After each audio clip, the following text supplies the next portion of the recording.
அன்பானவர்களே, ஆண்டவராகிய இயேசு கிறிஸ்துவின் நாமத்தில் எலும்பி பிரகாசி ஊழியங்களின் சார்பாக இந்த புதிய ஆண்டில் 2025வது ஆண்டுக்குள் நுழைந்திருக்கிற உங்கள் ஒவ்வொருவரையும் கர்த்தர் ஆசீர்வதிப்பாராக. இந்த ஜனவரி 1ஆம் தேதிக்காக ஆண்டவரை மகிமைப்படுத்துவோமா? அவரை கனப்படுத்துங்க, அவரை ஸ்தோத்தரிங்க, துதிங்க. தேவனுடைய கிருபை இந்த ஆண்டுல உங்க மேல பலமாக தங்கி இருப்பதாக. உங்க குடும்பத்தை கர்த்தர் இரத்த கோட்டைக்குள்ள மறைத்து காப்பாராக. தேவாதி தேவனுடைய கரம் உங்களை எல்லாவற்றிலும் திருப்தி செய்து நடத்துவதாக. ஹல்லேலூயா, ஹல்லேலூயா. சந்தோஷமாக ஆண்டவரை ஸ்தோத்தரித்து மகிழ்ந்து களி கூறுங்க. இந்த புதிய நாளை சந்தோஷத்தோடு ஆரம்பிங்க, சமாதானத்தோடு ஆரம்பிங்க. ஏசப்பா கூட இருக்கணும். அப்படி நீங்கள் செஞ்சு பாருங்க. இந்த ஆண்டு முழுவதும் உங்களை கண்மணியை போல காத்து வழி நடத்துவார். இம்மட்டும் நம்மளை நடத்தியிருக்கார்ல, ஒரு ஆண்டு முழுவதும் நம்மளை நடத்தியிருக்கார்ல. எத்தனை சோதனை, போராட்டம், பிரச்சனை இந்த உலகத்தில் வாழ்ற நமக்கு எல்லாம் வரும். ஆனால் இயேசு கூட இருக்கார்ல, அவர் உங்களை அழகாக நடத்துகிறார்ல, பாதுகாக்கிறார்ல. அவரை விட்டு விலகிடாதீங்க.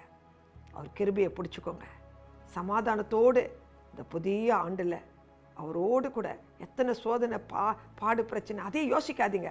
அதுலேருந்து வெளியே வாங்க. சமாதானத்தோடு ஆண்டவரை துதிச்சு மகிழ்ந்து உங்கள் பாரம் கவலையெல்லாம் இந்த முதல் தேதியில் அவர் கையில் கொடுத்துட்டு ஹாப்பியாக புதிய ஆண்டுக்குள் நீங்கள் நுழைந்து இதை செலிப்ரேட் பண்ணுங்க. கர்த்தருடைய கிருபை உங்கள் அனைவர் மேலும் இருப்பதாக. ஆமென். இப்பொழுதும் நம்ம ஆண்டுடைய வார்த்தையை தியானிக்க போகிறோம். கர்த்தருடைய வார்த்தையில் வல்லமை இருக்கு.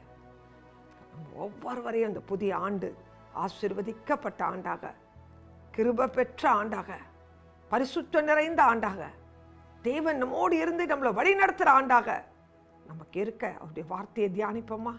கண்களை மூடி ஜெபிக்கலாம். அன்புள்ள இயேசு சுவாமி, ஏசப்பா, இன்று எங்களோடு இடைப்படுங்கப்பா, பேசுங்கப்பா. உங்க ஜீவனுள்ள வலிமை உள்ள வார்த்தையின் மூலம் பேசுங்கப்பா. எங்களை ஆசீர்வதிங்கப்பா. இந்த புதிய ஆண்டை காண தந்த கிருபைக்காக ஸ்தோத்திரம், ஸ்தோத்திரம். எல்லா துதிகான மகிமையிலும் உங்களுக்கே செலுத்திக்கிறோம். தகுதியற்ற எங்க மேல கிருபை வச்சிங்களே, எங்களுக்கு ஒரு ஆண்டு ஜீவனை கூட்டி கொடுத்திருக்கீங்களே, ஒவ்வொரு ஆண்டு எங்கள் குடும்பத்தை நடத்தி பாதுகாப்பா கொண்டு வந்தீங்களே, உங்களுக்கு ஸ்தோத்திரம்ப்பா, ஸ்தோத்திரம். இந்த ஆண்டிலும் எங்களை நடத்த போறதற்காய் நன்றி. உங்க வார்த்தையின் மூலம் பலன் அடைந்து ஒவ்வொரு நாளும் உடைய வார்த்தையில் நிலைத்து நின்று வாழ எங்களோடு கூட பேசுங்கப்பா. எங்களை ஆசீர்வதிங்க. துதிகான மகிமையிலும் உமக்கே செலுத்துகிறோம். இயேசுவின் நாமத்தில் தாழ்மையோடு இந்த ஜபங்களை ஏறெடுக்கிறோம் பிதாவே. ஆமென். ஹல்லேலூயா. இன்றும் மல்கியா 4வது அதிகாரம் 2வது வசனம். ஆனாலும் என் நாமத்துக்கு பயந்திருக்கிற உங்கள் மேல் நீதியின் சூரியன் உதிக்கும், அதன் செட்டைகளின் கீழ் ஆரோக்கியம் இருக்கும். ஹல்லேலூயா. எனக்கு அருமையானவர்களே, உங்களுடைய வாழ்க்கையில் இந்த புதிய ஆண்டில் ஆண்டவர் எதிர்பார்க்கறது என்ன தெரியுமா? அவருக்கு பயந்து அவருடைய செட்டைக்குள்ள நீங்க அடைக்கலமாக இருக்கும்போது தான் எதை பற்றியும் கவலை வேண்டாம், சோர்வு வேண்டாம், பதட்டம் வேண்டாம். தகப்பனாகிய இயேசப்பா உங்களை எல்லாவற்றிலும் உங்களை நடத்துவார். கர்த்தராகிய இயேசு கிறிஸ்து அவர் கிருபை இந்த ஆண்டில் உங்கள் மேலே தங்கி இருக்கும். பயப்படாதீங்க. தேவனுடைய நாமத்துக்கு பயந்துருக்கணுமா? அப்போ அவர் நாமம் எப்படிப்பட்டது? அந்த நாமம் அதிசயமானது, அற்புதமானது. நித்திய பிதாவர், ஆலோசனை கர்த்தர், நம்மளை எல்லாவற்றிலும் நடத்தக்கூடிய வல்லமை உள்ளது அவருடைய நாமம்.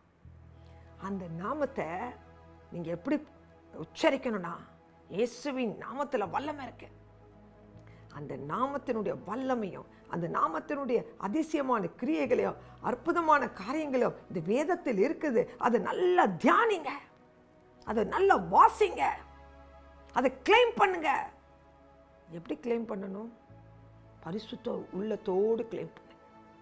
பரிசுத்த உள்ளத்தோடு கூட அதை சுதந்திரிக்க அந்த வார்த்தை, இயேசப்பா அற்புத அடையாளெல்லாம் செஞ்சுருக்கீங்களே, நாங்கள் உங்களுக்கு பயந்து வாழ எங்களுக்கும் கிருபை கொடுத்து எங்கள் வாழ்க்கையிலும் இந்த ஆண்டில் அற்புதம் செய்யுங்க. அதிசயம் செய்யுங்க, ஒவ்வொரு நாளும் உங்கள் வல்லமையை ருசி பார்க்க செய்யுங்க சொல்லி நீங்கள் ஒப்பு கொடுப்பீங்களா? கர்த்தருக்கு பயப்படுதல் ஞானத்தின் ஆரம்பம். கர்த்தருடைய போதனைக்கு பயந்து கீழ்ப்படிந்து வாழ நீங்கள் உங்கள் வாழ்க்கையை அர்ப்பணிங்க. கர்த்தருக்கு பயந்து அவர் நாமத்தை சுதந்திரித்து வாழ உங்கள் வாழ்க்கையை அர்ப்பணிங்க. ஒரு புது மாற்றத்தை பார்க்க போறீங்க. ஒரு புது வல்லமையை பார்க்க போறீங்க. ஒரு புது மகிமையான காரியத்தை இந்த புதிய ஆண்டில் உங்கள் வாழ்க்கையில் கர்த்தர் செய்ய போகிறார். உங்களுடைய ஆவிக்குரிய வாழ்க்கையில் ஒரு பெரிய மாற்றத்தை கர்த்தர் உண்டாக்க போகிறார். நீங்கள் எழும்ப போகிறீங்க. நிறைய பேர் பரிசுத்த ஆவியின் அபிஷேகம் எனக்கு வேணும், கிருபை வேணும்னு கேட்குறீங்க. நிறைய பேர் இன்னும் நான் ரட்சிக்கப்பட்ட நிலைமையிலே இருக்கேன், மேலே வளராத இருக்கேன்னு சொல்கிறீங்கள. கர்த்தர் இந்த ஆண்டு அவருக்கு பயந்து அவர் நாமத்தை உடைய மேன்மையை உணர்ந்து அவரை தேடி பாருங்களேன். அவருடைய வல்லமையை நீங்கள் ருசி பார்க்க முடியும், கிருபையை ருசி பார்க்க முடியும், அவர் மகத்துவத்தை ருசி பார்க்க முடியும். பாருங்க, அதில் இன்னொரு விஷயம், உங்கள் மேல் நீதியின் சூரியன் உதிக்குமா. நீதியின் சூரியன், தேவாதி தேவன் பிரகாசம், மகிமையின் ராஜாவுடைய முக பிரகாசம் உங்கள் மேலே நீ கர்த்தருக்கு பயந்து நடக்கும்போது அவருடைய முக பிரகாசத்தை கர்த்தர் உங்கள் மேலே வீச செய்வார், பிரகாசிக்க செய்வார், இருள் நீங்கி வெளிச்சத்தை காண செய்வார்.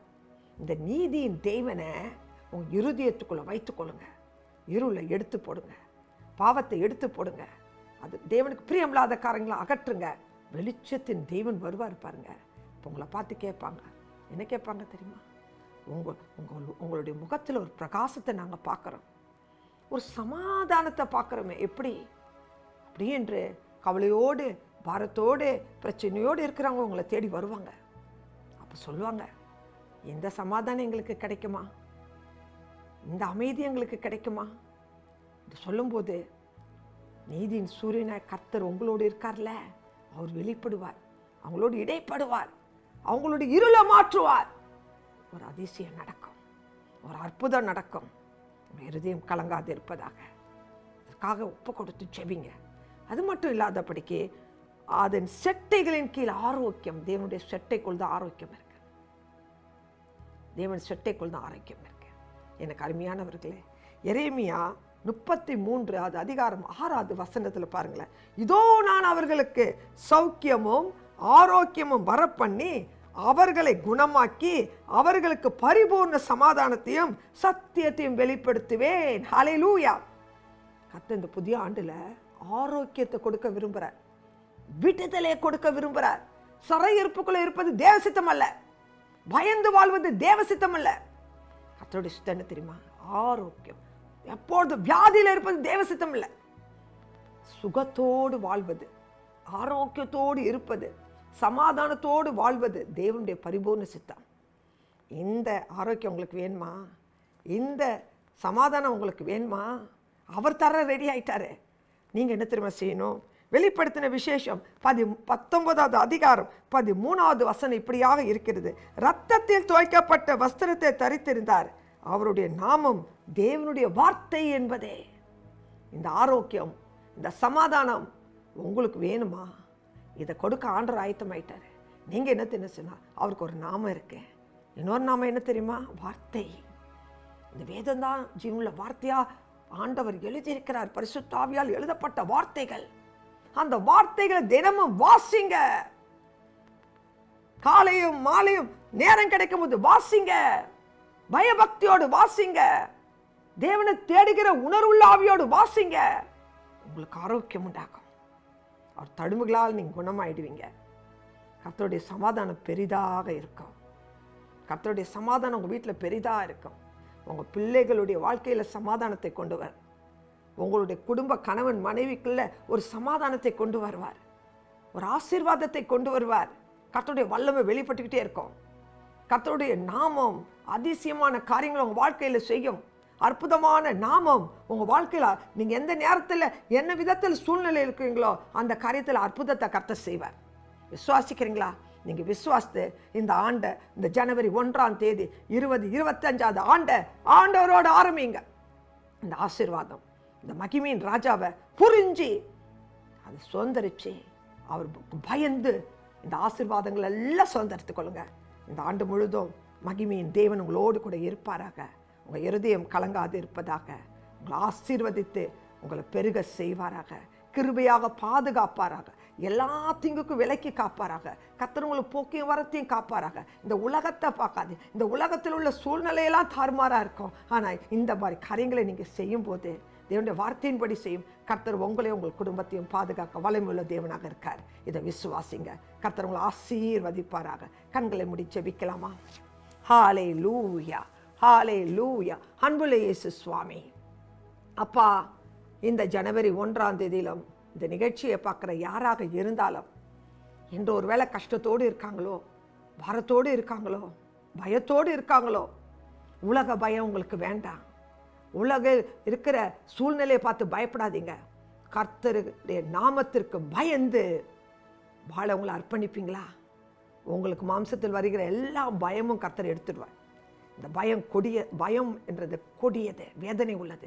இந்த பயத்தை எல்லாம் உங்களை விட்டு எடுத்துட்டு தேவனுடைய பிரசனம் உங்கள் வீட்டுக்குள்ளே வரும். நீங்கள் ஏசப்பாவோட ரத்த கோட்டைக்குள்ள உங்களை ஒப்பு கொடுங்க. ஏசப்பா, என்னுடைய குறைகள், குற்றங்கள், மீறுதல்கள் எல்லாம் என்னை விட்டு எடுத்து போடுங்க. என் பாவத்தை மன்னிங்க. உங்கள் ரத்தத்தால் கழுவுங்க சொல்லுங்க. இன்னைக்கு பயம் உங்களை விட்டு நீங்கிக்கிறது. உங்கள் சூழ்நிலையில் இதெல்லாம் எப்படி நடக்க போகுது, இதை இவ்வளோ பாரத்தோடு நான் புதிய ஆண்டுக்குள்ளே போகிறேன் அப்படின்னு நினைக்கிறீங்களா? கடந்த ஆண்டு முழுவதும் நடத்தின கர்த்தர் இந்த ஆண்டிலும் உங்களை நடத்துவார். நீங்கள் கீழே இடறி விழுவதில்லை. உங்கள் பரிசுத்தை காத்துக்கொள்ளுங்க. இந்த வியாதியோடு திருப்பி நான் வாழ்வதா? பயப்படாதீங்க. கர்த்தருக்கு பயந்து, அவர் நாமத்துக்கு பயந்து உங்களை ஒப்பு கொடுங்க. பரிசுத்தை காத்துக்கொள்ளுங்க. கர்த்தருடைய சுகம் அளிக்கிற வல்லமை அப்படிப்பட்டவங்க மேலே இப்போது இறங்கி கொண்டிருக்கு. கர்த்தருடைய சுகத்தை பெற்றுக்கொள்ளுங்க.